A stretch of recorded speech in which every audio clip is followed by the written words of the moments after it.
السلام علیکم ورحمۃ اللہ وبرکاتہ۔ الحمدللہ، آج کی ہماری گفتگو کا موضوع ہے کن مبارکن، مبارک بنیے۔ اللہ سبحانہ و تعالی ہماری اس مجلس میں بھی برکت ڈالے، ہم سب کو برکتیں عطا کرے اور ہم دوسروں کے لیے خیر و بھلائی کا موجب بنے۔ حقیقت یہ ہے کہ ہم میں سے ہر شخص یہ شوق رکھتا ہے، یہ امید رکھتا ہے، یہ تمنا رکھتا ہے کہ ہم مبارک بنے، ہم میں برکتیں ہوں، ہمارے گھر والوں میں برکتیں ہوں، ہماری رزق روزی میں برکت ہو، ہماری اولاد میں برکت ہو، ہمارے کام میں برکت ہو۔ لیکن یہ کس طرح ممکن ہے؟ یہ کیسے ہو سکتا ہے؟ اس کے لیے کیا کیا جائے کہ ہم جہاں کہیں بھی ہوں بابرکت ہوں؟ جیسا کہ اللہ سبحانہ وتعالی نے سورۃ مریم میں مسیح علیہ السلام کے بارے میں کہا، اس نے کہا بے شک میں اللہ کا بندہ ہوں، اس نے مجھے کتاب دی اور مجھے نبی بنایا اور مجھے بابرکت بنایا۔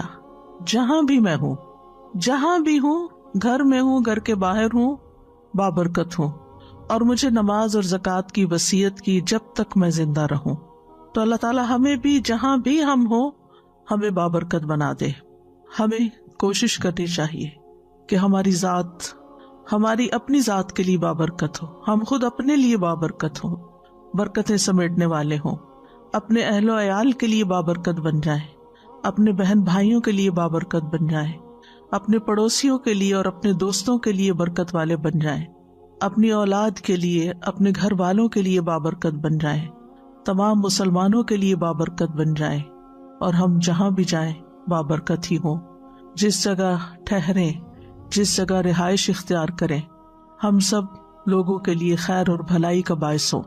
اور اس کے لیے ہم اپنے آپ سے سوال کریں کہ ہم جہاں بھی گئے لوگوں نے ہم سے کیا فائدہ اٹھایا، ہم نے دوسروں کو کتنا فائدہ پہنچایا، کیا ہم نے کسی ضرورت مند کی ضرورت کو پورا کیا، کیا ہم نے کسی دکھی کا دکھ بانٹا، کیا ہم نے کسی کو صلہ رحمی پر ابھارا، کیا ہم نے کسی نوجوان کو والدین کی فرمانبرداری اور اطاعت پر قائل کیا، ہماری ذات سے کسی کو کیا فائدہ پہنچا۔ اگر تو فائدہ پہنچا تو سمجھے آپ مبارک ہیں، آپ کے ذریعے دوسروں تک خیر پہنچی، اور اگر آپ کے ذریعے وہاں شر پھیلا، فتنہ پھیلا، لوگوں کو تکلیف پہنچی، لوگوں کی زندگیوں میں مشکلات آئی، مصیبتیں آئیں، تو گویا آپ مبارک نہیں، آپ نحوست کا باعث ہیں۔ ہر شخص جب وہ کسی سے ملتا ہے یا کسی مجلس میں جاتا ہے تو وہاں سے یا خیر سمیٹ کے آتا ہے یا پھر اپنی ہی وجہ سے اپنے لیے نحوست کا باعث بنتا ہے۔ ابو موسیٰ اشعری سے روایت ہے، انہوں نے کہا کہ رسول اللہ صلی اللہ علیہ وسلم نے فرمایا، نیک ساتھی اور برے ساتھی کی مثال کستوری والے اور لوہار کی بھٹی کی سی ہے۔ کستوری والے یعنی خوشبو والے کی طرف سے تجھے کوئی چیز معدوم نہ ہوگی، نہیں کمی نہ ہوگی، یا تو اس سے کستوری خریدے گا یا اس کی خوشبو ہی پالے گا۔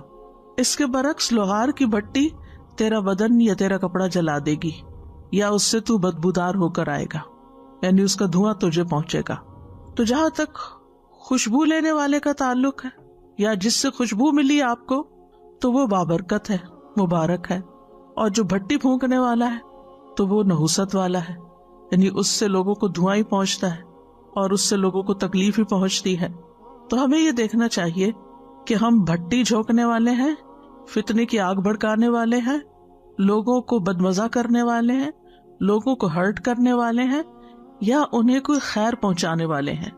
کیونکہ بعض اوقات ہم اپنی باتوں کے ذریعے، ہم اپنے ایکشنز کے ذریعے، ہم اپنے جیسچرز کے ذریعے، ہم اپنے باڈی لینگویج کے ذریعے دوسروں کو تکلیف دے رہے ہوتے ہیں، کبھی ٹانٹ کر کے، کبھی مذاق اڑا کے، کبھی تانا دے کے، کبھی باتیں سنا کے، کبھی کسی طرح، کبھی چلا کے، شاؤٹ کر کے ہم دوسروں کے ساتھ کیا معاملہ کرتے ہیں۔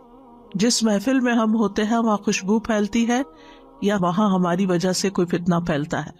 تو اس لیے بہت ضروری ہے کہ ہم جانیں کہ ہم بابرکت کیسے بن سکتے ہیں۔ اس سے پہلے کہ ہم آگے بڑھیں، ہمیں برکت کا معنی اور مفہوم بھی اچھی طرح سمجھ لینا چاہیے۔ برکت کا لفظ با را کاف سے ہے۔ برک البعیر کا معنی ہے اونٹ اپنے گھٹنے رکھ کر بیٹھ گیا، یعنی گھٹنے ٹکا کے بیٹھ گیا۔ اور عربوں کے ہاں جس گھر میں اونٹ ہوتا تھا یا اونٹنی ہوتی تھی وہاں خیر و بھلائی ہوتی تھی، ان کی زندگی آسان ہو جاتی تھی. تو برکت کا معنی ہوتا ہے کسی چیز میں خیر الہی کا ظاہر ہونا، کسی چیز کے اندر خیر ظاہر ہونا.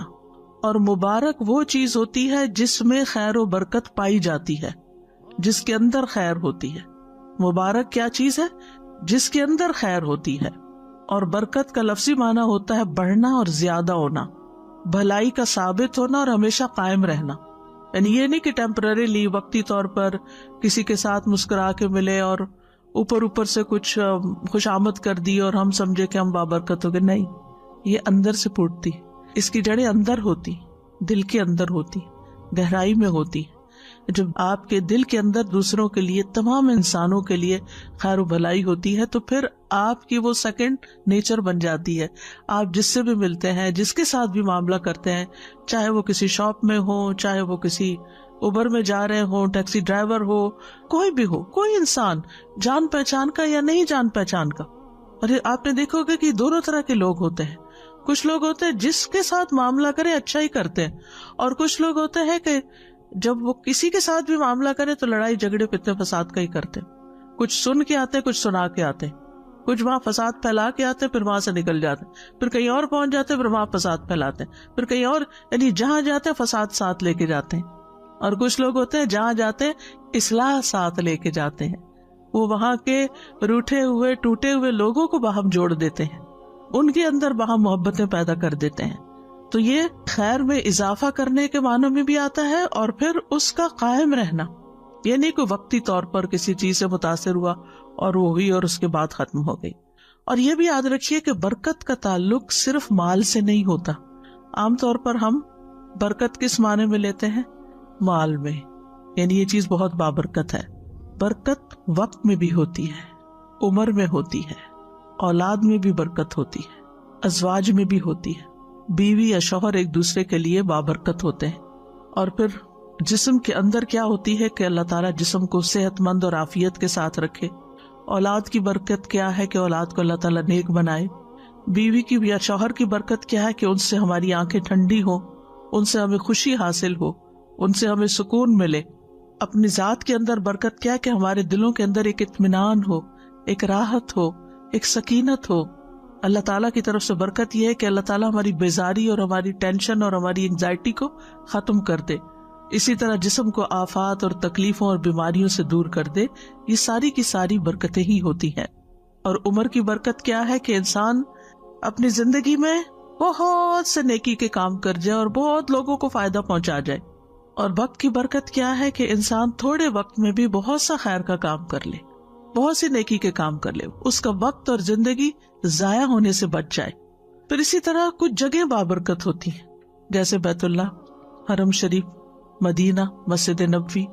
ان اول بیت وضع للناس للذی ببکۃ مبارکا وہدی للعالمین، جیسا کہ سورۃ آل عمران میں آتا ہے، بے شک پہلا گھر جو لوگوں کے لیے مقرر کیا گیا یقیناً وہی ہے جو مکہ میں ہے، بہت بابرکت اور جہانوں کے لیے ہدایت. یعنی کتنی زیادہ مخلوق وہاں سے فائدہ اٹھاتی. کیا فائدہ ہوتا ہے؟ اب ذرا برکت کا معنی سمجھیے. وہاں جا کے آپ ایک نماز پڑھتے ہیں 1,00,000 نمازوں کا سب، یہ ہے برکت. اس کو کہتے ہیں برکت. نماز وہی ہے جو آپ اپنے گھر میں بھی پڑھتے ہیں، لیکن آپ نے وہاں جا کے پڑھی، وہ جگہ بابرکت ہے. آپ کی ایک نماز 1,00,000 کے برابر لکھی گئی.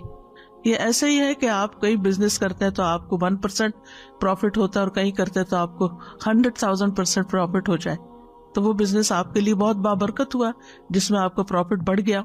اسی طرح مکہ کے علاوہ مدینہ کی بھی برکتیں ہیں.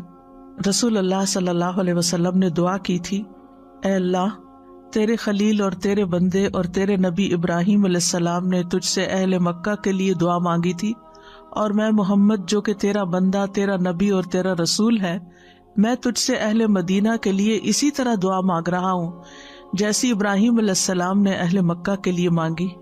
ہم تجھ سے مانگتے ہیں کہ تو انکسا یعنی پیمانے، مد یہ بھی پیمانہ ہے، اور پھلوں میں برکت عطا فرما.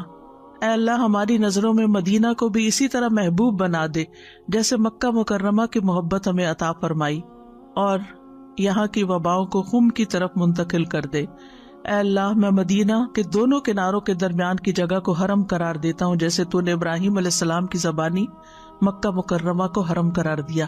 تو حرم سارے کا سارا مکہ کا ہو یا مدینہ کا ہو، یہ دونوں ہی بابرکت جگہ ہیں، کیونکہ حرم میں پڑھی نماز بعض علماء کے نزدیک صرف مسجد حرام کے اندر نہیں، حرم میں جس جگہ بھی آپ نماز پڑھیں گے آپ کو لاکھ نمازوں کا ثواب ملے گا۔ ہاں مسجد میں آپ پڑھتے ہیں تو مسجد کی نماز 27 گنا زیادہ ہے، لہٰذا وہ 27 لاکھ بن جائے گا، یعنی اور زیادہ فائدہ ہوگا۔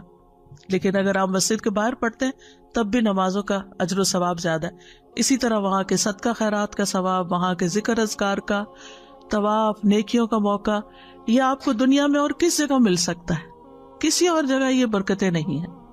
پھر اسی طرح لاکھوں لوگ ہوتے ہیں لیکن کھانے پینے کی کوئی چیز کم نہیں پڑتی، شارٹیج نہیں ہوتی، ہر چیز ہر ایک کو میسر آ جاتی ہے۔ پھر اسی طرح موسیٰ علیہ السلام کی طرف جس جگہ پر وحی کی گئی تھی اس کو بھی اللہ تعالیٰ نے بابرکت قرار دیا۔ سورۃ القصص میں آتا ہے کہ اس بابرکت قطعے میں ایک درخت سے آواز دی گئی، یعنی وہ بابرکت علاقہ تھا جہاں ایک درخت تھا، اس درخت سے آواز دی گئی۔ پھر اسی طرح اللہ تعالیٰ نے زیتون کے درخت کو مبارک درخت کا نام دیا ہے۔ سورۃ النور میں آتا ہے وہ چراغ ایک مبارک درخت زیتون سے روشن کیا جاتا ہے جو نہ مشرقی ہے نہ مغربی۔ اور زیتون کے درخت کی برکت بھی آپ کو معلوم ہے کہ اس کی چھال، کھال، اس کا پھل، اس کی گٹلی، اس کے پتے، ہر چیز بے پناہ فائدے کی ہے، خیر ہی خیر پھوٹتی ہے اس کے اندر سے۔ اسی طرح آسمان سے نازل ہونے والی بارش کو بابرکت قرار دیا گیا۔ سورۃ قاف میں آتا ہے اور ہم نے آسمان سے ایک بہت بابرکت پانی اتارا۔ اب برکت کا معنی سمجھ رہے ہیں نا آپ، یعنی کہ زیتون کے درخت کی کیا کیا برکتیں ہیں، اب اس پانی کی کیا ہے۔ سبحان اللہ، جب یہ پانی مری ہوئی زمین کے اوپر پڑتا ہے تو زمین کس طرح ہری ہو جاتی، اس میں انسانوں کی خوراک اور اس میں جانوروں کی خوراک، اور اس سے پوری فضا دھل جاتی ہے اور ہر چیز کے اندر ایک خوبصورتی آ جاتی ہے اور زمین اپنے خزانے اگلنے لگتی ہے۔ یعنی ایک آرٹیفیشل طریقے سے آپ اریگیشن کرتے ہیں تو اس کے اور اثرات ہوتے ہیں، لیکن آسمان سے جو پانی اترتا ہے، یعنی مثلاً آپ نے اگر کسی ایسے علاقے میں رہائش اختیار کی ہو جہاں بارشیں کم ہوتی ہیں تو وہاں لوگ اپنے گارڈنز وغیرہ کو ویسے پانی لگاتے رہتے ہیں تو ان پودوں کا جو رنگ ہوتا ہے اس کی وہ خوبصورتی نہیں ہوتی، لیکن اگر ایک بارش ہو جائے تو اس کے بعد وہی پودے لش گرین نظر آتے ہیں، یعنی ان کا رنگ ہی بدل جاتا ہے، ان کا روپ بدل جاتا ہے۔ یہ برکت ہے، یہ اس پانی کی برکت ہے جو اوپر سے آیا ہے، ورنہ پانی تو وہ پانی بھی ہے جو زمین سے نکلتا ہے یا دریاؤں کی شکل میں بہتا ہے۔ تو یہ ہوتی ہے برکت کہ ایک ہی چیز، اب لیکن ایک کی خیر کچھ اور ہے اور ایک کی خیر کچھ اور۔ ایسے ہی بندوں میں سے کچھ بندوں کی خیر اور طرح کی ہوتی ہے اور کچھ بندوں کی خیر اور طرح کی ہوتی ہے، کوئی برکت میں زیادہ ہوتا ہے، کوئی برکت میں کم ہوتا ہے۔ اسی طرح قرآن جس رات اترا وہ رات بھی بابرکت ہے۔ سورۃ الدخان میں اللہ تعالیٰ فرماتے ہیں بے شک ہم نے اسے ایک بہت بڑی برکت والی رات میں اتارا۔ ایک اور جگہ پر آتا ہے انا انزلناہ فی لیلۃ القدر۔ لیلۃ القدر کی کیا برکت ہے، سوچئے، وما ادراک ما لیلۃ القدر لیلۃ القدر خیر من الف شہر۔ یہ ہے برکت، اس ایک رات کی آپ عبادت کرتے ہیں 1000 مہینوں کی عبادت سے اس کا اجر بڑھ جاتا ہے۔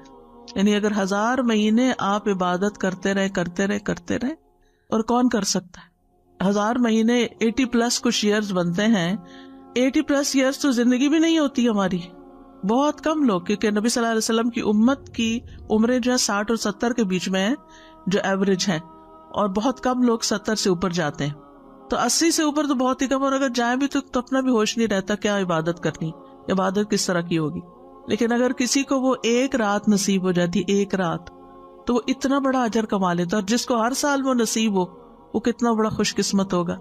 اور قیامت کے دن وہ اعمال نامے میں وہ ہزاروں سالوں کی عبادت، پہلی امتوں کی عمریں لمبی ہوتی تھی لیکن امت محمد صلی اللہ علیہ وسلم کی عمر کم ہے، لیکن ان کو یہ جو نعمتیں دی گئی ہیں قرآن مجید کی شکل میں، یا یہ رات یا یہ حرم اور یہ مختلف چیزیں، اس کی وجہ سے ان کی تھوڑی عبادت بھی بہت بڑی ہو گئی، اور خوش قسمت تھا وہ جو ان ساری برکتوں سے فیضیاب ہو۔ پھر بذات خود قرآن مجید ایک بابرکت کتاب ہے۔ سورۃ الانعام میں اللہ تعالیٰ فرماتے ہیں اور یہ ایک کتاب ہے جسے ہم نے نازل کیا، بڑی برکت والی ہے، بس اس کی پیروی کرو اور بچ جاؤ تاکہ تم پہ رحم کیا جائے۔ تو قرآن برکت والی کتاب، بابرکت ہستی کی طرف سے آیا. تبارک الذی بیدہ الملک، بہت بابرکت ہے وہ جس کے ہاتھ میں ساری کائنات کی بادشاہت ہے، یعنی اللہ سبحانہ تعالیٰ کی طرف سے. بابرکت فرشتے یعنی جبریل علیہ السلام لے کر آئے، بابرکت رات میں آیا، بابرکت نبی پر آیا، بابرکت امت کے لیے اتارا گیا. امت بابرکت کیوں ہے؟ کہ کم عمر کے باوجود زیادہ نیکیاں کمانے کے مواقع ہیں اس کے پاس. اور قرآن مجید جو ہے ہر اعتبار سے بابرکت ہے. خواہ آپ صرف اس کی ریڈنگ کریں، ہر حرف پر 10 نیکیاں ملتی جائیں گی. اور اگر آپ اس کو سمجھ کر پڑھیں گے تو آپ کا دل روشن ہو جائے گا، ثواب الگ ملے گا، سینہ کھل جائے گا، شرح صدر ہو جائے گا، مختلف قسم کی علوم کی راہیں کھل جائیں گی. یعنی یہ تو الگ پورا ایک موضوع ہے کہ انسان قرآن کی برکتوں پر بات کرے، کیونکہ قرآن سے ظاہری اور معنوی دونوں طرح کی شفا بھی حاصل ہوتی ہے. یعنی معنوی شفا تو یہ دلوں کی شفا ہے، یعنی وہ بیماریاں جو شکوک و شبہات اور شہوات، خواہشات، ڈیزائرز کی شکل میں انسان کے دل کے اندر جمی ہوئی ہوتی ہیں، تو قرآن مجید ان کا علاج کرتا ہے، انسان کے اندر اعتدال پیدا کر دیتا ہے، شک کو یقین میں بدل دیتا ہے، اور اسی طرح شہوات اور ڈیزائرز کو ختم کر کے یا چینلائز کر کے ان سب کو ایک ڈائریکشن دے دیتا ہے کہ جو دوسروں کے لیے پھر ہارمفل نہیں بنتی، اور خود انسان کے اپنے لیے بھی. انسان کے اندر اخلاص کا جذبہ پیدا ہو جاتا ہے جس سے انسان کی شہوات کا علاج ہوتا ہے. اور کتنے ہی لوگ ایسے ہیں کہ جو صرف اس کلام کے پڑھنے سے شفا پاتے ہیں، یعنی جیسے دم وغیرہ ہوتا ہے اور جنات اور خبیث ارواح جو ہے ان کو بھگایا جاتا ہے، یا کئی ایسی بیماریاں جو لا علاج ہوتی ہیں جن کو کوئی میڈیکل سائنس ڈائگنوز بھی نہیں کر پاتی، ان بیماریوں کا علاج بھی قرآن مجید کے اندر ہے. اور ظاہری شفا میں جو ظاہری بیماریاں انسان کے اندر ہوتی ہیں، یعنی لا علاج مریض بعض اوقات قرآن کے ذریعے شفا پا جاتے ہیں، اس کو پڑھنے کے ذریعے، اس کے دم کے ذریعے، مختلف طریقے سے جو علاج کیے جاتے ہیں. پھر اسی طرح نبی صلی اللہ علیہ وسلم کی ذات بابرکت تھی، اللہ نے آپ میں خاص برکت ڈالی، اور اسی وجہ سے صحابہ جو تھے وہ آپ کی برکت حاصل کرنے کا بڑا شوق رکھتے تھے. وہ آپ کا پسینہ اکٹھا کرتے، آپ کا لعاب لیتے، اور آپ جو تعلیم دیتے، ان سب چیزوں کا وہ شوق رکھتے تھے، کیونکہ انہیں پتا تھا کہ اس میں برکت ہے.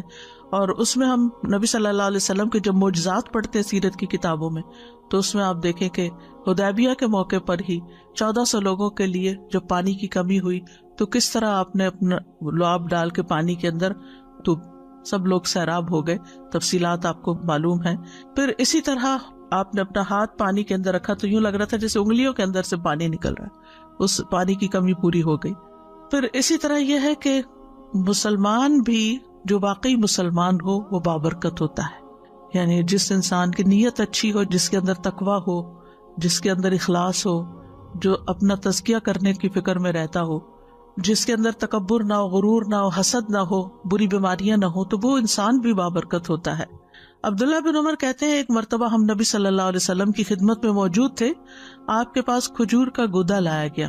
نبی صلی اللہ علیہ وسلم نے فرمایا، درختوں میں سے ایک درخت ایسا ہے جس کی برکت مسلمانوں کی برکت جیسی ہے.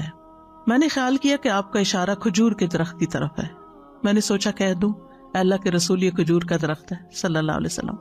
لیکن جب میں نے ادھر اور دیکھا تو میں نے دیکھا کہ مجلس میں میرے علاوہ 9 لوگ اور بیٹھے ہیں، اور وہ سب بڑے ہیں مجھ سے، میں چھوٹا تھا، تو اس لیے میں خاموش رہا، یعنی ادب میں. تو آپ نے فرمایا وہ درخت کھجور کا ہے.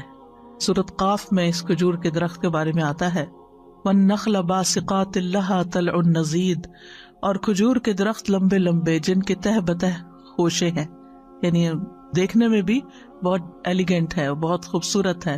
اور جب پھل آتا ہے، آج کل آپ دیکھیں وہ کچی کھجور کے جو آتے ہیں شاخیں، کتنے خوبصورت وہ اس کے اوپر لگے ہوئے ہوتے ہیں جیسے کوئی موتی پروئے ہوئے ہوں.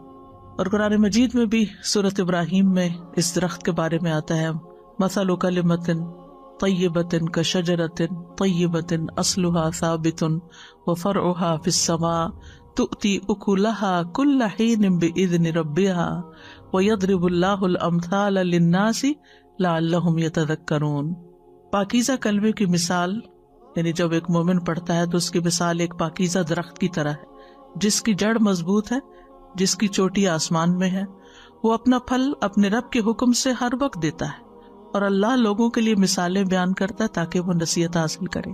یہ مثال اللہ نے کیوں بیان کی کہ جس طرح کھجور کا درخت بابرکت درخت ہے، مومن ایسے ہی ہے. کھجور کے درخت کا کوئی حصہ ضائع نہیں جاتا. کھجور کا درخت باقی درختوں کے مقابلے میں ہلکا ہوتا ہے، اس کا تنا زمین پہ بھاری نہیں ہوتا، یعنی کسی پہ بوجھ نہیں ہوتا. اسی طرح اس کی شاخیں جو ہیں وہ بھی کام آتی ہیں.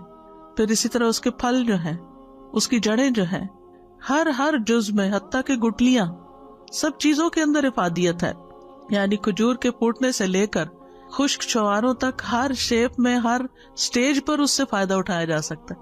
یعنی باقی پھل ہے نا، تو آپ ان سے کب فائدہ اٹھا سکتے ہیں؟ جب وہ رائپ ہو جائیں. اگر وہ کچے کھائیں گے تو آپ کے پیٹ میں درد ہو جائے. کھجور کچی بھی کھائے تو فائدہ مند ہے. اور کھجور کی پوری شکل بننے سے پہلے اس کے اندر جو ایک پھول سمجھے آتا ہے تو وہ بھی اپنے اندر بہت سے فائدے رکھتا ہے.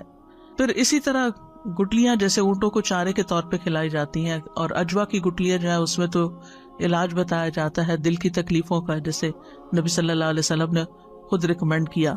تو پھر اسی طرح یہ ہے کہ کھجور جو ہے وہ ہمیشہ احسان کا معاملہ کرتی ہے. ایور گرین درخت ہے، اس کے پتے سال میں سوکھتے نہیں، گرتے نہیں ہیں. اور پھر یہ کہ وہ صرف دیتا ہی دیتا ہے، لیتا کچھ نہیں. بہت کم پانی لیتا ہے کھجور کا درخت، یعنی ایسے علاقوں میں بھی اگ جاتا ہے جو انتہائی گرم ہوتے ہیں اور اس میں بارش نہ ہونے کے برابر ہوتی ہے. اور پھر یہ کہ اتنا میٹھا پھل دیتا ہے، اور پھر وہ پھل عرصے تک خراب بھی نہیں ہوتا، یعنی جب اس کو سکھا لیا جاتا ہے. تو اسی طرح جو ایک مومن ہوتا ہے، یعنی پرفیکٹ ایگزامپل ہے کھجور کے درخت کے ساتھ مبارک انسان کی. جو مبارک انسان ہوتا ہے، یعنی کن مبارکن کی جو بات ہو رہی ہے، جو مبارک انسان ہوتا ہے اس کی برکت ہر طرح کے حالات میں اور ہمیشہ رہتی ہے کہ وہ ہر طرح سے لوگوں کے لیے فائدہ مند ہوتا ہے. وہ اپنی زندگی کے ہر فیز میں، یعنی جوان ہے تب بھی، اور بڑھاپے میں ہے تب بھی، اور حتیٰ کہ مر جاتا ہے تب بھی اس کا فیض جاری رہتا ہے. یہ ہوتا ہے مبارک ہونا، کہ مرنے کے بعد بھی وہ اپنے اچھے آثار چھوڑ جاتا ہے.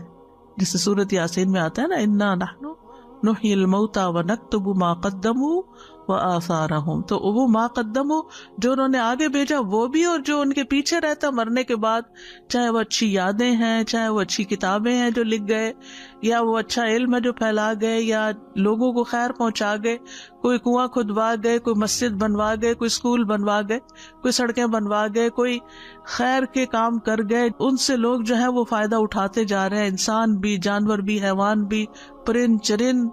انہوں نے مال جمع کر کے گن کے اور سینت کے نہیں رکھا، بلکہ اس کو اپنی زندگی میں بھی خیر کے کاموں میں لگاتے رہے، اور مرنے کے بعد کے لیے بھی اپنے خیر کے کام ایسے چھوڑ گئے کہ ان کی ذات سے لوگوں کو فائدہ پہنچتا رہتا. اور پھر یہ کہ کھجور کا درخت صرف فائدہ دیتا ہے، اس میں کوئی چیز نقصان کی نہیں. تو اسی طرح مومن جو ہے وہ صرف فائدہ دیتا ہے، اس میں کوئی چیز خراب نہیں ہوتی، یعنی کہ نقصان دینے والی نہیں ہوتی. وہ دھوکہ نہیں دیتا، وہ آپ سے جھوٹ نہیں بولتا، وہ خیانت نہیں کرتا، وہ گالی گلوچ نہیں کرتا، وہ شاؤٹنگ نہیں کرتا، وہ ہارش لینگویج استعمال نہیں کرتا. وہ صرف احسان کا معاملہ کرتا ہے، خرابی کا معاملہ نہیں کرتا. لین دین میں کھڑا ہوتا ہے، لپٹ کر لوگوں کے پیچھے پڑ کے سوال نہیں کرتا، عمدہ طریقہ اختیار کرتا ہے. اسی طرح تکلف نہیں کرتا، یعنی کہ وہ اپنے اوپر کوئی خول نہیں چڑھاتا. جو اندر سے ہوتا ہے وہی باہر سے ہوتا ہے، ڈبل سٹینڈرڈ نہیں ہوتے اس کے. لوگوں کی برائیوں سے، برے رویوں سے درگزر کر جاتا ہے، اگنور کر جاتا ہے. آپ دیکھیں بہت سی لڑائی جھگڑے فساد جو ہے نا وہ وہی ختم ہو جائے اگر آپ اس کو اگنور کریں. ویسے کسی نے آپ کو سخت بات کہہ دی تو اگر آپ جواب نہ دیں تو بات آگے نہیں بڑھے گی، لیکن اگر آپ نے جواب دیا تو پھر تو شروع ہو جائے گا سلسلہ، پتہ نہیں وہ کہاں جا کے ختم ہوگا. پھر اسی طرح یہ ہے کہ جو بابرکت مومن ہوتا ہے وہ اخلاص کے ساتھ کسی کے ساتھ نیکی کرتا ہے، شکریہ کا طالب نہیں ہوتا. وہ اس انتظار میں نہیں ہوتا کہ میں نے اس کے ساتھ بھلائی کی، ابھی میرا شکریہ کب بولیں. وہ تعریف کا منتظر نہیں ہوتا کہ لوگ میری تعریف کریں تو میں چلوں. دھکا سٹارٹ نہیں ہوتا کہ کوئی مجھے پمپ کرے تو پھر میں آگے بڑھوں، اور اگر کسی نے میری تعریف نہیں کی تو اس کے بعد اب میں کوئی خیر کا کام کرنے والا نہیں. پھر اسی طرح یہ ہے کہ کھجور کا درخت ہوتا ہے نا، اسٹریٹ سیدھا ہوتا ہے، مستقیم.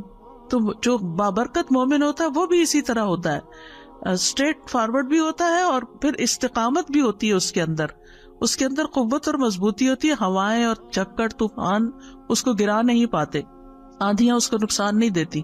کئی درخت ہوتے ہیں ویسے بہت بڑے ہوتے ہیں، خوبصورت ہوتے ہیں، لیکن آندھیاں برداشت نہیں کر سکتے، گر جاتے ہیں. پھر اسی طرح ایک مومن جو ہوتا ہے وہ اپنے دین میں طاقتور ہوتا ہے، مضبوط ہوتا ہے، جمع ہوا ہوتا ہے. آزمائشیں آتی ہیں، مشکلات آتی ہیں، لیکن وہ اپنا دین نہیں چھوڑتا. وہ اپنے دین میں پختہ رہتا ہے، تکالیف میں صبر کرتا ہے، اچھے حالات میں شکر ادا کرتا ہے، خود ہدایت یافتہ ہوتا ہے، دوسروں کو ہدایت کی طرف بلاتا ہے. پھر اسی طرح یہ ہے کہ کھجور کے درخت کو اگر کاٹ بھی دیا جائے تو بھی اس کے کئی استعمال ہوتے ہیں. اسی طرح مومن جب فوت بھی ہو جاتا ہے، دنیا سے چلا بھی جاتا ہے، اور اگر دنیا میں بھی اس کو لوگ اپنے سے کاٹ کے الگ کر دیں، اللہ تعالیٰ سب کو محفوظ رکھے کہ لوگوں کو بے گناہ جیل میں بھیج دیا جاتا ہے یا کہیں بھی، تو وہ وہاں بھی خیر پہنچاتے ہیں. ایک شخص نے کسی مجلس میں کہا کہ اللہ عمر بن عبدالعزیز کو بخش دے اور حجاج بن یوسف پر رحم کرے. انہوں نے کہا کہ تم نے یہ کہا کہ عمر بن عبدالعزیز وہ تو اتنے خلیفہ راشد تھے اور حجاج بن یوسف تو بڑا ظالم تھا، تو تم ایک کو کس طرح کی دعا دے رہے اور ایک کو کس طرح؟ تو کہنے لگے کہ ہم فلاں جزیرے کے رہنے والے لوگ ہیں. عمر بن عبدالعزیز جو تھے وہ ہمارے پاس اشقیاء کو بھیج دیتے تھے، یعنی جو شریر لوگ ہوتے تھے، بدبخت لوگ ہوتے تھے، ان کو اس جزیرے میں ایگزائل کر دیتے. وہ وہاں پر آ کر پھر چوریاں کرتے، ڈاکے ڈالتے. ہمارے لیے بڑی مشکلات اس نے کھڑی کر دی. تو اس لیے ہم کہتے ہیں کہ اللہ عمر بن عبدالعزیز کو بخش دے. اور حجاج بن یوسف نے نیک لوگوں کو سزا دینے کے لیے اس جزیرے میں بھیجا، تو فلاں ہمارے پاس آیا اور اس نے اتنا دین سکھایا، خیر پھیلائی کہ ہم سب دین سے مستفید ہو گئے. تو اس لیے اس نے بظاہر تو ایک طرح سے وہ اچھا کام نہیں کیا، لیکن ہمارے حق میں وہ بڑا بہتر ہو گیا. تو ایسا ہوتا ہے کہ مومن جو ہوتا ہے نا، وہ جہاں بھی جاتا ہے، جس بھی ماحول میں ہوتا ہے، جس بھی مجلس میں ہوتا ہے، یہ نہیں کہ وہ کچھ لوگوں کے سامنے اچھا ہوتا ہے اور اگر وہ لوگ نہ ہوں تو پیچھے غیبتیں بھی کرتا ہے اور چگلیاں بھی کرتا ہے. یعنی کچھ لوگوں کا یہ ہوتا ہے نا کہ اگر اچھی محفل میں ہے تو وہاں چپ رہیں گے، ذرا شرافت سے کام لیں گے، لیکن جو ہی وہاں سے نکلے تو سارا خول ادھر ہی اتار کے پھینک دیا، اور پھر وہ شروع ہو جاتے ہیں کسی کی برائی کرنے، کسی کے اوپر نقص نکالنے، کسی کا مذاق اڑانے. شر ان کا جو اندر ہوتا ہے نا وہ باہر نکل آتا ہے. تو یہ نہیں ہونا چاہیے.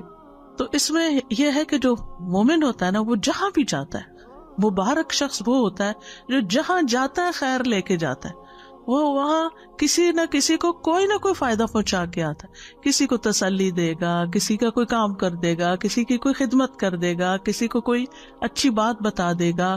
یعنی وہ فارغ بیٹھنے والا، ہاتھ پہ ہاتھ دھر کے بیٹھنے والا، صرف خدمت لینے والا نہیں ہوتا، بلکہ وہ لوگوں کو خیر کی بات بتا کر کسی اچھے کام پہ لگانے والا بھی ہوتا ہے.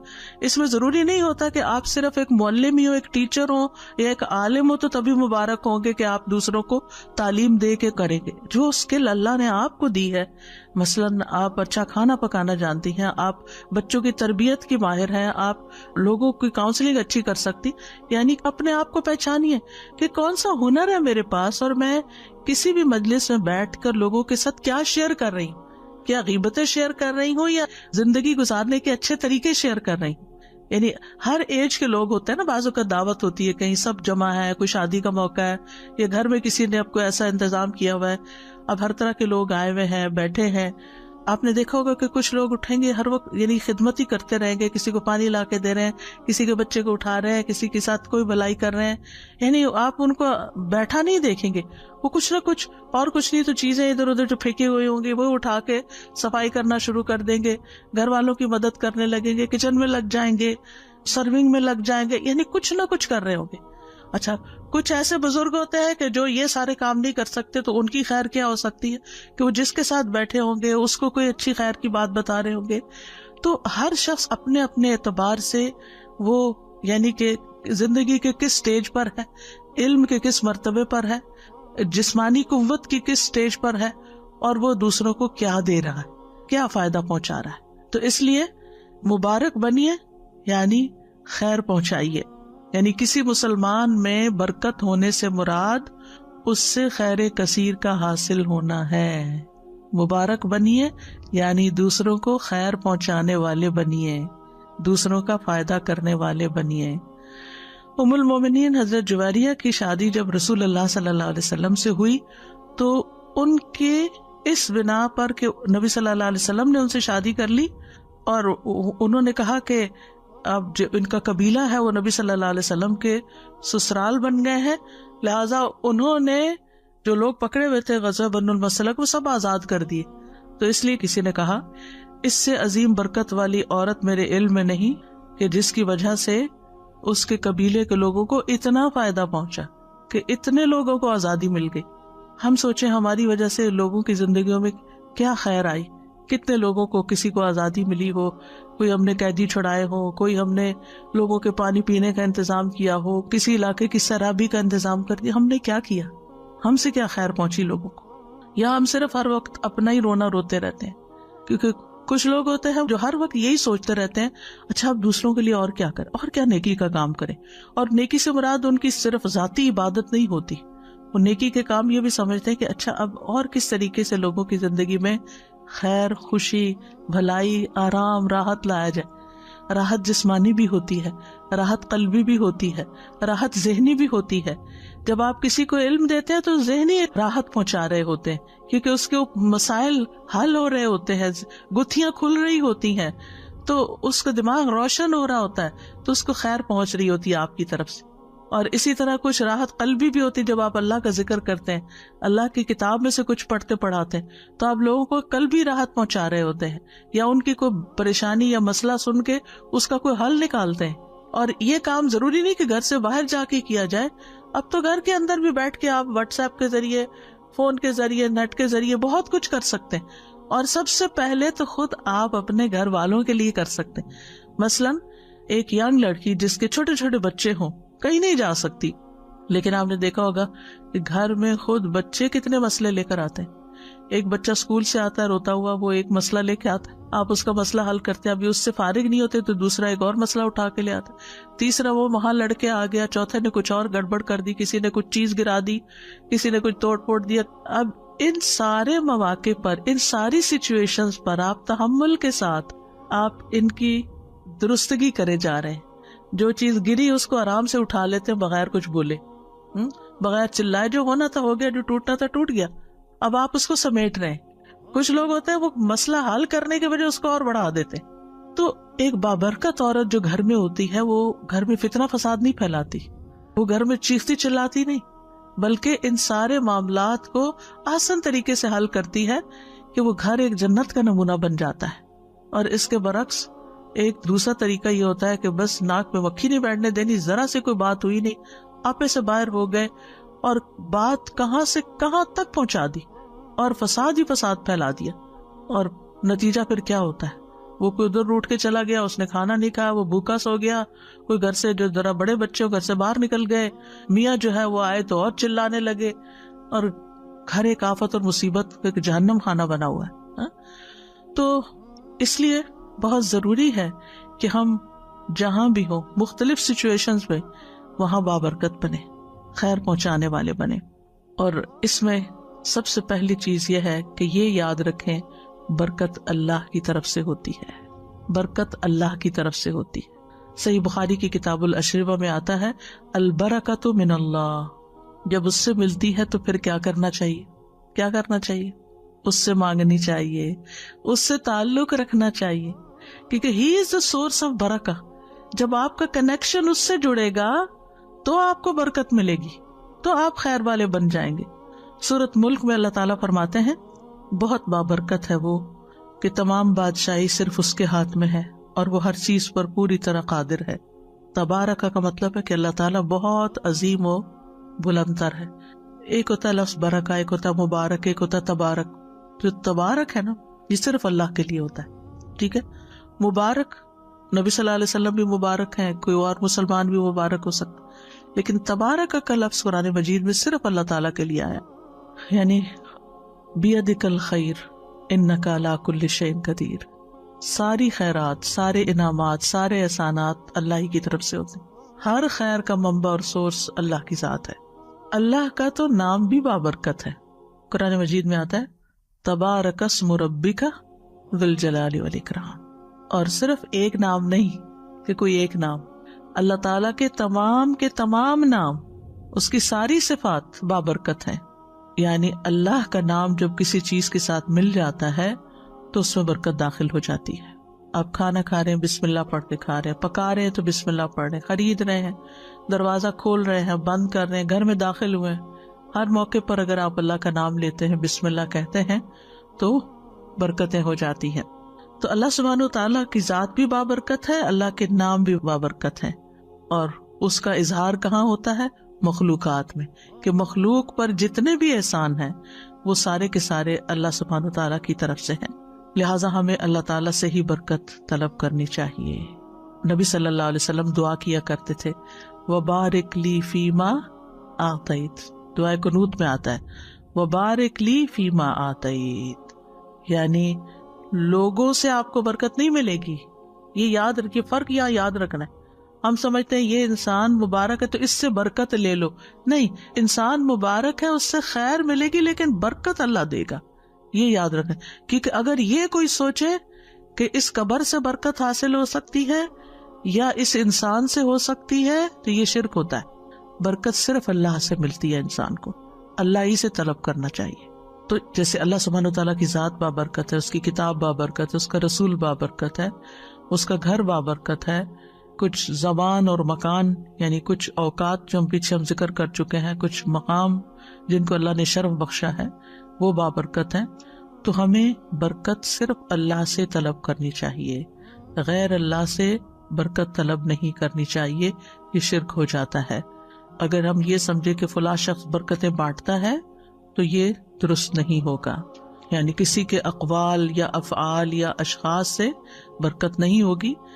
اللہ ہی برکت کا سبب ہے اور وہی برکت دینے والا ہے. تبارکت ربنا وتعالیت, بڑی برکتوں والا ہے, عظمتوں والا ہے اے ہمارے رب, اور بہت بلند و بالا ہے.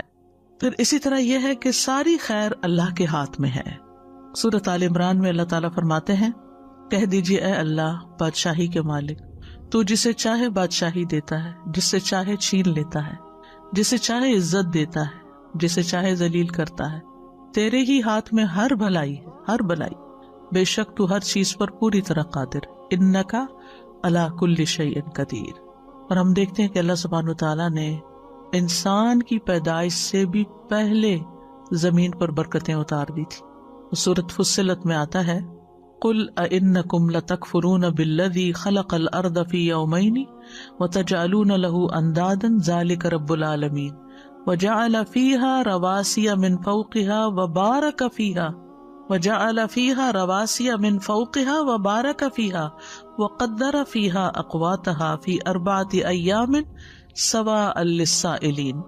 اس کا معنی کیا ہے؟ کہہ دیجیے کیا بے شک تم واقعی اس کا انکار کرتے ہو جس نے زمین کو 2 دن میں پیدا کیا اور اس کے لیے شریک ٹھہراتے ہو؟ وہی سب جہانوں کا رب ہے, اور اس نے اس کے اوپر سے گڑے ہوئے پہاڑ بنائے, یعنی اس میں ڈالے, اور اس میں بہت برکت رکھی یعنی زمین کے اندر, اور اس میں غذائیں اندازے کے ساتھ رکھی 4 دن میں. اس حال میں کہ سوال کرنے والوں کے لیے برابر جواب ہے. کیا برکتیں ہیں جو زمین سے نکلتی, کوئی بتائے گا؟ ان گنت. حیرانی ہوتی ہے, ایک درخت آپ 1 سال لگا دیتے, ہر سال وہ پھل دے رہا ہے, پھل دے, کہاں سے اگل رہا ہے, کہاں سے آ رہا ہے, دیے جا رہا. آپ فیکٹری لگاتے ہیں, جو چیز ڈالتے ہیں بس اتنی نکل آئے گی, کیا مجال اس سے 1 پیس بھی زیادہ نکلے. مثلا آپ بسکٹ بنا رہے ہیں گھر پہ, آپ کوئی چیز تو جتنی آپ اوون میں ڈالیں گے اتنا ہی باہر نکلے گا, وہ بڑھ کے نہیں نکلے گا. لیکن زمین کے اندر سے یعنی خیر کا اضافہ, چیز چھوٹی سی ہے لیکن اس کے اندر سے خیر نکلتی آ رہی. اسی طرح زمین کے اندر اللہ نے جو برکتیں رکھی, پانی کی شکل میں رکھی یا اور معدنیات کی شکل میں رکھی, یعنی جو انسان کی ضرورت تھی وہ ساری چیزیں اللہ نے زمین کے اندر انسان کے لیے ڈال دی. تو یہ ساری خیر جو ہے اس کو بھی بابرکت بنایا. یعنی ایک چھوٹے سے بیج کے اندر سے خیر کثیر, برکت کیا ہوتی ہے؟ خیر کثیر, چھوٹی سی چیز کے اندر سے بہت سا فائدہ نکلا. اور اسی طرح یاد رکھیے کہ ایک برکت حصی ہوتی ہے, ایک مانوی ہوتی ہے. ٹھیک ہے, حصی برکت کیا ہے کہ وہ بظاہر آپ کو نظر آ رہی ہے چیز کہ بہت بڑھ گئی ہے, ٹھیک ہے نا. اور ایک یہ ہے کہ بظاہر آپ کو وہ نظر نہیں آ سکتی لیکن وہ ہوتی ہے. مثلا ایک دن ہوتا ہے آپ کے پاس جس میں آپ کے سارے کام, ٹائم وہی ہوتا ہے, سارے کام پورے ہوتے ہیں, آپ کہتے ہیں سب کچھ پورا ہو گیا. اور ایک دن وہ ہوتا ہے کہ آپ ہار جاتے ہیں. یعنی ایک پرسنل ایکسپیرینس ہے کہ اگر آپ دن کا آغاز جو ہے نا وہ قرآن سے کرتے ہیں نا, اذکار سے کرتے ہیں, تو اس وقت ویسے تو انسان کو یہ ہوتا ہے کہ یہ بھی کام ہے, وہ بھی کام ہے, یہ بھی کرنا ہے, وہ بھی کرنا ہے, تو پورا نہیں پڑے گا, پھر قرآن بعد میں پڑھ لوں گی. نہیں, یعنی آپ تھوڑا پہلے اٹھ جائیں, یعنی اگر آپ کے بچے چھوٹے ہیں، آپ ان کو اسکول بھیجنے والے، ابھی تو شکر ہے وہ پہ مسئلے حل ہے کافی حد تک، لیکن یہ کہ اگر آپ کے کچھ ایسے کام ہے جو اسی وقت آپ کو جلدی کرنے ہیں، تو اس جلدی سے پہلے تھوڑا سا اور اس ٹائم کو آپ تلاوت اور اذکار میں اگر لگائیں گے تو آپ دیکھیں گے باقی دن میں لازماً برکت ہو جائے گی، ٹائم وہی ہوگا، آپ کے کام پورے ہو جائیں گے۔ اللہ سبحانہ وتعالیٰ نے انبیاء کے گھروں پر اپنی برکتیں نازل کی۔ سورۃ ہود میں آتا ہے، ابراہیم علیہ السلام کے بارے میں آتا ہے سورۃ ہود ہی میں، اللہ کی رحمت اور اس کی برکتیں ہوں تم پر اے گھر والو۔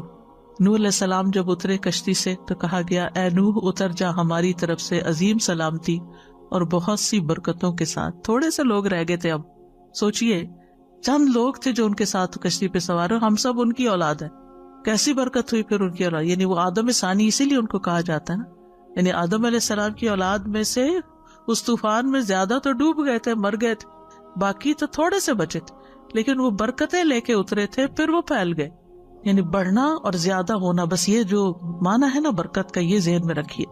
اور پھر ابراہیم علیہ السلام کے گھرانے پر کیا برکتیں ہوئیں، آپ کو معلوم ہے نا کہ جتنے بھی انبیاء آئے ہیں ان کے بعد سب ابراہیم علیہ السلام اور حضرت سارہ کی اولاد میں سے ہیں۔ ابراہیم علیہ السلام کی اولاد میں سے اسماعیل بھی ہیں، لیکن پھر دوسری طرف حضرت سارہ، ان سے حضرت اسحاق اور پھر یعقوب اور پھر ان کے بیٹے اور پھر آگے، حالانکہ ان کو الحمدللہ الذی وہب لی علی الکبر اسماعیل و اسحاق، کہ بڑھاپے میں اللہ نے ان کو اولاد دی تھی، اور اس اولاد سے پھر آگے اتنی خیر نکلی، بے شمار انبیاء اور ملوک اور برکتیں ہی برکتیں ان کی اولاد میں سے۔ تو جن کی اولاد ہوتی ہے ان میں اگر اتنے سارے نیک لوگ پیدا ہو تو وہ ان کی دعائیں بھی اس میں شامل ہوتی ہیں۔ نبی صلی اللہ علیہ وسلم کس کی دعا کا نتیجہ ہے؟ ابی ابراہیم، میں اپنے والد ابراہیم کی دعا کا نتیجہ۔ تو اچھی دعائیں بھی برکتیں لاتی ہیں نا، آپ دعائیں مانگتے رہے، ہو سکتا ہے آپ دنیا میں نہ ہو لیکن آپ اپنی اولاد میں مثلاً وہ چیزیں نہ دیکھیں، ہو سکتا آگے ان کی اولاد میں، کئی تو پیسے بھی ہوتا ہے نا، باپ کوئی خاص دیندار نہیں ہوتا لیکن اولاد بڑی دیندار ہوتی، باپ جو ہے بہت سٹنجی ہوتا ہے، اولاد بڑی سخی ہوتی ہے، پتہ نہیں کس کی دعا تھی اوپر سے جس کا نتیجہ اب نکل رہا ہے۔ اور اگر کسی کی دعا تھی، وہ کسی کی دعا تھی اور اس کے نتیجے میں یہ خیر جاری ہوئی تو سارا ثواب اس تک بھی پہنچے گا۔ یہ برکت ہے جو بظاہر آپ کو اس وقت حصی طور پر نظر نہیں آئی، لیکن بعد میں اللہ تعالیٰ نے اس کو جاری کر دیا۔ نبی صلی اللہ علیہ وسلم کو بھی اللہ تعالیٰ نے برکتیں عطا کی تھی۔ صحابہ کہتے ہیں ایک مرتبہ ہم کسی سفر میں رسول اللہ صلی اللہ علیہ وسلم کے ہمراہ تھے کہ پانی کم ہو گیا، آپ نے فرمایا کچھ بچا ہوا پانی تلاش کرو، چنانچہ لوگ ایک برتن میں تھوڑا سا پانی لائے، آپ نے اپنا ہاتھ اس میں ڈال دیا، اس کے بعد فرمایا مبارک پانی کی طرف آؤ، اور برکت تو اللہ کی طرف سے ہے، اور برکت تو اللہ کی طرف سے۔ صحابی کہتے ہیں میں نے اس وقت دیکھا آپ کی انگلیوں سے پانی پھوٹ رہا تھا، اور بسا اوقات کھانا کھاتے وقت ہم کھانے میں سے تسبیح کی آواز سنتے تھے۔ یہ ایک الگ بات بھی ساتھ بتا دی۔ کھانے میں برکت، حضرت جابر کا واقعہ آپ لوگوں نے بخاری میں پڑھا ہوگا کہ جب وہ کہتے ہیں کہ ہم لوگ نبی صلی اللہ علیہ وسلم کے ساتھ خندق کی کھدائی کر رہے تھے، اور میرے پاس بکری کا ایک 6 ماہ کا بچہ تھا، میں نے دل میں سوچا کیوں نہ اسے بھون کر نبی صلی اللہ علیہ وسلم کے کھانے کا انتظام کر لوں، تو میں نے اپنی بیوی سے کہا کہ اس کے پاس جو کچھ ہے اس کو نکالے، جو پیسے اور روٹیاں پکائے اور بکری ذبح کر لیتے ہیں۔ بہرحال انہوں نے بھون کے روٹیاں پکا کے اور لے گئے نبی صلی اللہ علیہ وسلم کے پاس۔ جب وہ لوگ گھر واپس آ جاتے تھے، دن کو خندق کھودتے تھے، رات گھروں کو آ جاتے تھے مدینہ میں، تو میں نے جا کے عرض کیا یا رسول اللہ صلی اللہ علیہ وسلم، میں نے تھوڑا سا گوشت بھونا ہے اور جو ہمارے پاس تھا، اور اس کے ساتھ کچھ جو کی روٹیاں پکائی ہیں، میری خواہش ہے کہ آپ میرے ساتھ میرے گھر چلیں۔ میرا ارادہ تھا کہ نبی صلی اللہ علیہ وسلم اکیلے میرے ساتھ آ جائیں، لیکن جب میں نے آپ کو ساتھ چلنے کے لیے کہا تو آپ نے فرمایا اچھا، اور ایک منادی کو حکم دیا جس نے پورے لشکر میں اعلان کر دیا کہ نبی صلی اللہ علیہ وسلم کے ساتھ جابر کے گھر چلو۔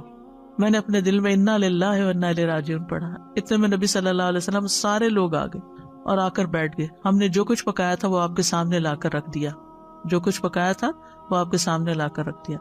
نبی صلی اللہ علیہ وسلم نے اس میں برکت کی دعا کی اور بسم اللہ پڑھ کر اسے تناول فرمایا۔